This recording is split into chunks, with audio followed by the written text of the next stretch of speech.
علیکم ناظرین آج طلعت حسین کے شو میں رانا ثناءاللہ اور لطیف کھوسہ کے درمیان سخت جملوں کا تبادلہ ہوا ہے۔ ناظرین 9 مئی کے حوالے سے رانا ثناءاللہ نے باتیں کی اور دیکھتے ہیں لطیف کھوسہ نے اس کے بارے میں کیا جواب دیا۔ آئیے ناظرین پہلے ان کی گفتگو سنتے ہیں پھر اس پہ بات کرتے ہیں۔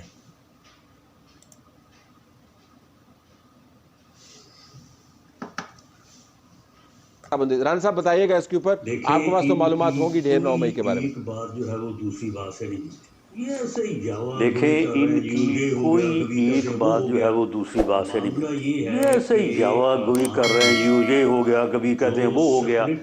معاملہ یہ ہے کہ عوام نے جو سپلٹ مینڈیٹ دیا ہے، ان کو نہیں پتا کہ 2018 میں کیا ہوا تھا، وہ چور جو ہے وہ اس وقت جو ہے وہ کس نے مینڈیٹ چرایا تھا، وہ چور جو ہے وہ آج ساتھ بن کے بیٹھے تو کون بننے دے گا اسے۔ معاملہ یہ ہے کہ 9 مئی کے واقعات میں عمران خان بذات خود ملوث تھا، اس کی جماعت ملوث تھی، اس کے ثبوت موجود ہیں۔ جوڈیشل کمیشن بنے یا نہ بنے، جو انویسٹیگیشن ہوئی ہر چیز اس میں جو ہے وہ سامنے آ گئی ہے۔ جو ہی یہ ٹرائل چلے گا، اس ٹرائل میں جب ایویڈنس پیش ہوگی تو کوئی بندہ اس بات سے انکار نہیں کر سکتا کہ یہ لوگ ملوث نہیں تھے۔ اور اسی طرح سے جب وہ سیلاب، جب وہ اپنا ہیلی کاپٹر جو ہے وہ اپنا تباہ ہوا تھا، اور اس میں بھی ایک بریگیڈیئر اور ایک جنرل اور دوسرے سینئر آفیسر جو ہے وہ شہید ہوئے، اس وقت بھی ان کا یہی جو ہے وہ سلسلہ تھا، اب بھی انہوں نے یہی کیا ہے۔ تو معاملہ یہ ہے کہ ان میں کچھ عناصر ایسے ہیں، دیکھیں فوج کے خلاف کسی نے بات کی، اسٹیبلشمنٹ کے خلاف کسی نے بات کی، ٹھیک ہے، جب بھی کسی کو ان کے سیاسی کردار کی وجہ سے یا مداخلت کی وجہ سے کسی کو تکلیف پہنچی یا کسی کو نقصان پہنچا، ہر کسی نے بات کی ہوگی، تو لیکن کوئی شرم کی جانی چاہیے شہداء کے خلاف۔ یعنی یہ کہاں کی ان کی جو ہے وہ سیاست ہے یا ان کی پالیسی ہے کہ شہداء کے اس وقت کے شہداء کی جو ہے وہ جسد خاکی ان کے گھروں میں پڑے ہیں، اور اس وقت جناب یہ جو ہے وہ سوشل میڈیا کے اوپر جو ہے وہ اس قسم کی جو ہے وہ گھٹیا جو ہے وہ مہم جوئی کر رہے ہیں۔ تو کم از کم اس بات کا تو یہ خیال کریں، اسٹیبلشمنٹ کے خلاف جو انہوں نے بات کری کرتے رہا کریں، کرتے بھی ہیں یہ، لیکن یہ پی ٹی آئی کا آفیشیل اکاؤنٹ نہیں ہے لمٹ ہے، جس لمٹ کو اگر یہ کراس کریں گے اور اس کو اگر جو ہے یہ ڈیفینڈ کریں گے، اس کے نتائج بہت خطرناک ہوں گے۔ یہ پی ٹی آئی کے اکاؤنٹس نہیں ہیں جن سے یہ پروپیگنڈا ہو رہا ہے، تو اس وجہ سے ان کا ماننا یہ ہے کہ آپ ہمارے سر اس کو نہیں، یہ غلط کہہ رہے ہیں، یہ پی ٹی آئی کے ہی اکاؤنٹ ہے، یہ پی ٹی آئی کے ہی اکاؤنٹ ہے، پی ٹی آئی کی جو پروپیگنڈا مشینری ہے یہ اس کا حصہ ہے۔ یہ کوئی ایک دن کا پروپیگنڈا تو نہیں نہ کرتے، یہ تو پروپیگنڈا تو ان کا روز کا ہے، یہ اس پروپیگنڈا مشینری کا حصہ ہے یہ اکاؤنٹ۔ کون صاحب اگر آپ اس کو رسپونڈ کرنا چاہتے ہو موسٹ ویلکم، لیکن میں بحث کو آگے بھی لے جانا چاہوں گا، ایک اور ڈائمنشن بیچ میں ایڈ کرنا چاہتا ہوں۔ 3 واقعات ہیں، ایک آئی ایم ایف کو خط لکھنا جس کی پاکستان تحریک انصاف نے بڑی وضاحت کی کہ ہم نے خط میں کبھی یہ نہیں کہا کہ پاکستان کو ایڈ نہیں دینی چاہیے، اگرچہ میری تشریح اس کے بعض پیراگرافز کے مختلف ہو سکتی ہے، لیکن آپ کی پارٹی کا سٹینس ہے۔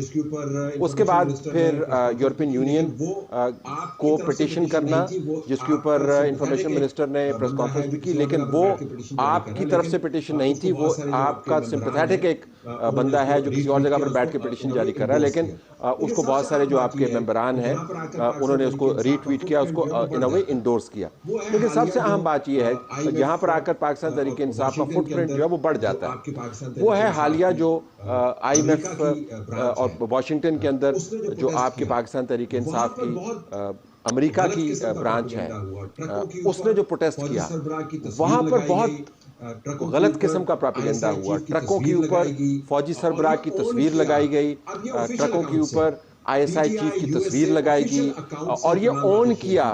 اب یہ آفیشیل اکاؤنٹ سے P T I U S سے آفیشیل اکاؤنٹ سے تمام باتیں شیئر کی گئی، سو ان اے وے کھوسہ صاحب بڑی مشکل ہو جاتی ہے جب پھر آپ ڈینائی کرتے ہیں اس پیٹرن کو۔ ہو نہیں سکتی ہیں جو ماشاءاللہ کی جا رہی ہیں، بالکل یہ اس سے زیادہ فضول ہو نہیں سکتی ہیں جو ماشاءاللہ کی جا رہی ہیں. دیکھیں بالکل IMF کا کیا ہم نے لکھا کہ یہ لوگ جو ہیں یہ عوامی نمائندے نہیں ہیں, یہ پاکستان کی آواز نہیں ہے, یہ منتخب شدہ وزیر اعظم یا حکومت نہیں ہے, یہ انہوں نے جو عوام کے منگوں اور خواہشات کا خون کر کے انہوں نے مینڈیٹ چرا کر انہوں نے قبضے کیے ہیں اور بندر کی ہے ان ریاستی عہدوں کی, پاکستان کی عوام کی یہ توہین کی ہے, تضحیق کی ہے. اور یہ ظاہر ہے کہ پھر پاکستان کے بھلائی کے لیے اور بہتری کے لیے یہ کیا کر سکتے ہیں, یہ پاکستان پر مصرف نہیں ہوگا. 3 نسلیں انہوں نے گر رکھ دی ہیں پاکستان کی. آج جو بچہ پیدا ہو رہا ہے وہ 3 لاکھ روپے مقروض پیدا ہو رہا ہے. یہ 6 آف شور کمپنیز جو شیل کمپنیز بنائی تھی, نیسکول, نیلسن وغیرہ, یہ کیا ہم نے نکالی تھی, یہ پاناما لیک نے نکالی تھی. اور پھر جو ہے براڈ شیٹ نے ان کی ایسٹس اور وہ نکالی تھی.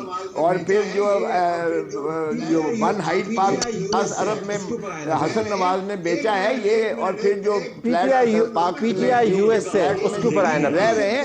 ایک منٹ ذرا سن لو نا, ذرا سن لو. ان کا حال دیکھیں آپ, قسم کی سوال کیا ہے, جواب کیا ہے, پلنڈر ہوا ہے. سوال کا بھی رانا صاحب ذرا صبر تو کر لیں, ذرا سن تو لیں, حوصلہ تو رکھیں. ویسے ہی دیکھیں جب یہ سارا کچھ سارا کچھ چلیں, آپ نے بات کرنی ہے تو کرتے رہیں. آپ کو تو بنیادی اخلاقی اقدار سے بھی آری ہو گئے ہیں کہ اب آپ مداخلت کرتے ہیں. میں نے تو آپ نے جو بات کی ہے میں نے تو مداخلت نہیں کی. دیکھیں جب آپ اس طرح کی حرکتیں کرتے ہیں کہ پاکستان کی دھن دولت کو لوٹ کر جب آپ دھرتی ماں کو لوٹتے ہیں تو پھر ظاہر ہے یہ حق بجانب ہے ایک پارٹی کہنے میں کہ پہلے آڈٹ تو کرا لیں, کیا یہ عوامی نمائندے ہیں بھی, کیا یہ پاکستان کی حکمرانی کا حق رکھتے بھی ہیں یا نہیں. اچھا ایک بات تو یہ IMF اس حد تک ہے, لیکن ہم نے کبھی نہیں کہا کہ پاکستان کا. دوسرا جو ہے یورپین یونین, وہ ہمارا بالکل کوئی تعلق نہیں ہے. اگر ہمارا کوئی ہمدرد لکھتا ہے یا وہاں لکھتے ہیں, آپ طلعت آپ یقین کریں کہ 100% 1 کروڑ پاکستانی جو ہے اوورسیز پاکستانی ہے. 99% وہ جو ہے پاکستان تحریک انصاف اور عمران خان کے وہ شہدائی ہیں. تو اگر وہ اپنے طور پر لکھتے ہیں تو اس میں مجھے بتائیں کہ ہمارا کیا تعلق ہے. اور کیا پھر جو کانگریس میں یہ جو انہوں نے لکھا ہے یہ اس شخص کو لیڈ کر رہا تھا جس کو انہوں نے ننگا کر کے, ذلیل کر کے, اندر کر کے یہاں پاکستان میں ان کا حشر کیا تھا. وہ وہاں لیکچرر ہے, ٹیچر ہے, پروفیسر ہے, جو بھی ہے. اگر وہ کرتا ہے اور اس کے ساتھ جو کچھ یہاں ہوا ہے تو اس کو تحریک انصاف اون نہیں کر رہی ہے کہ ہم نے کروایا ہے. باقی اکاؤنٹ پہ تو آپ دیکھیں یہ جتنا DGISI بھی تھے انہوں نے کہا جی بڑا آسان ہے, یہ تو ہم اس کو کسی طرح پہ ٹریک نہیں کر سکتے ہیں کہ کون یہ ٹویٹس لگاتا ہے اور کون یہ جو ہے چینلز پہ جو ہے دیتا ہے اور کون یہ جو ہے سوشل میڈیا پہ. PTI US سے وقت ذرا کام ہے, اس میں سپیڈ اپ کرو ورنہ آپ تو جتنا مرضی اس کی وضاحت کریں. PTI US سے وہ جو کیمپین ہے اور اس کے اوپر جو آرمی چیف کی تصویر لگی اور پھر DGISI کی تصویر لگی اور پھر نعرے لگے. یار بات سنو, اگر کی بات ہوتی تو پھر عوام ہمیں مسترد کر دیتی. بھائی 8 فروری والے میں آج الیکشن کروا رہا ہوں, میں چیلنج دیتا ہوں, اگر سویپ نہ کرے PTI, ان کا بیانیہ تو اتنا زیادہ پٹ گیا ہے ان کی بات ماننے کو تیار نہیں ہے. یہ 1000 دفعہ کہہ لیں عمران خان کے خلاف, لیکن آج بھی اس سے اتنے خائف ہیں یہ عمران خان. بریک کے بعد میں واپس آتا ہوں. آپ نے گفتگو سنی. ناظرین 9 مئی کا بیانیہ بنایا گیا تاکہ عمران خان کو الیکشن سے دور رکھا جا سکے. 9 مئی کی آڑ میں عمران خان کو اور دیگر PTI کے رہنماؤں کو جیلوں میں ڈالا گیا. ناظرین عمران خان کا بھی یہ کہنا ہے کہ ایک کمیشن بنایا جائے, تحقیقات کی جائیں, جو اس واقعے میں شریک ہیں, جو اصل مجرم ہیں, ان کو سزا دی جائے اور بے گناہوں کو آزاد کیا جائے. ناظرین ہمارا چینل سبسکرائب کر لیں. اسی کے ساتھ میں آپ سے نیکسٹ ویڈیو تک کے لیے اجازت چاہوں گا. اللہ حافظ.